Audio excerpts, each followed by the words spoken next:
खींवसर उपचुनाव के अंदर हार व जीत का डिसाइड फैक्ट राजपूत समाज के ऊपर डिसाइड हो गया और राजपूत समाज ने जिस तरफ झुकाव था उसका है वो जीत फाइनल हो गई है।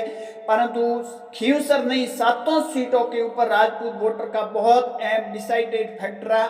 और खींवसर सीट पर बात की जाए तो एन आखिरी मूवमेंट के अंदर राजपूत समाज के अंदर एक बहुत बड़ा झुकाव है वो एक तरफा होता हुआ नजर आया। इसकी वजह बनी बीजेपी के नए नए प्रदेश अध्यक्ष जो दिल्ली से भेजे गए मदन राठौड़ की जो टिप्पणी थी वो राजपूत समाज के अंदर भारी नाराजगी इस समय देखने को मिली और खींवसर के अंदर वो कहीं कहीं बीजेपी के लिए मुश्किल खड़ी करते हुए नजर आ रहे।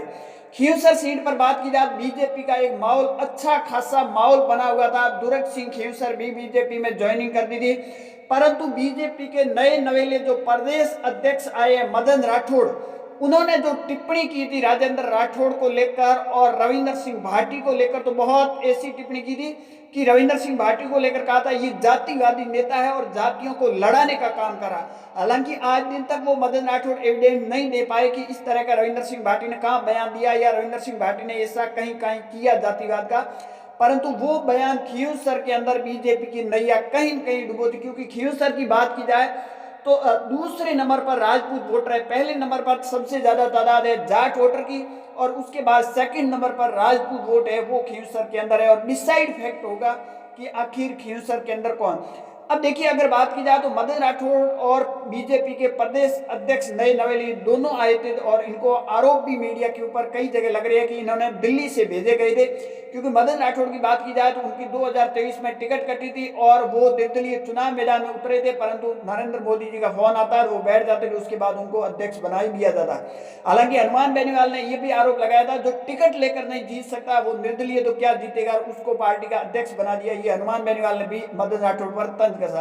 परंतु मदन राठौड़ ने रविंदर सिंह भाटी पर जो बयान बेतुका उसको कह सकते हैं कि ये जातिवादी नेता है, जातियों को लड़ाने का काम कर रहा है और इसको लेकर राजपूत समाज में करनी सेना में भारी नाराजगी थी। इसका खींवसर के अंदर आखिरी मूवमेंट के अंदर राजपूत समाज का झुकाव जो खबरों के मुताबिक निकल रहा है कि आरएलपी के तरफ ज्यादा हो गया था आखिरी मूवमेंट के अंदर।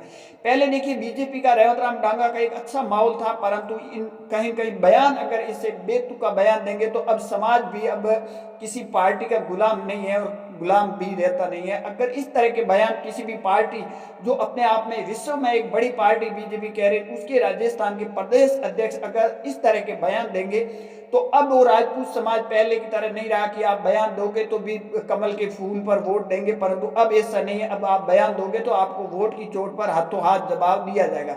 और शायद यही खींवसर के अंदर भी देखने को आपको मिला है कि आखिरी मोमेंट में जो खबरें निकल कर आ रही है उसमें राजपूत समाज का आरएलपी की तरफ झुकाव रहा। और एक और खबर निकल कर आ रही है कि एक अंदर खाने गठबंधन हुआ है जाट चार नेता का, जिसमें गोविंद सिंह डोटासरा और ज्योति मिर्धा, हरीश चौधरी और स्वाई सिंह का नाम आ रहा है कि इन चारों नेताओं ने आपस में गठबंधन किया इसलिए कि हनुमान बेनीवाल का पत्ता काटने के लिए। यह भी एक खबर कल से बाहर निकल कर आ रही, इतने दिन नहीं आ रही थी। और इन चार नेता की अहम भूमिका रही और अंदर खाने गठबंधन इस वजह हुआ कि स्वाई सिंह जो बीजेपी के तरफ खड़े थे उन्होंने बीजेपी ज्वाइनिंग की नहीं की, उससे पहले रतन चौधरी को टिकट मिला।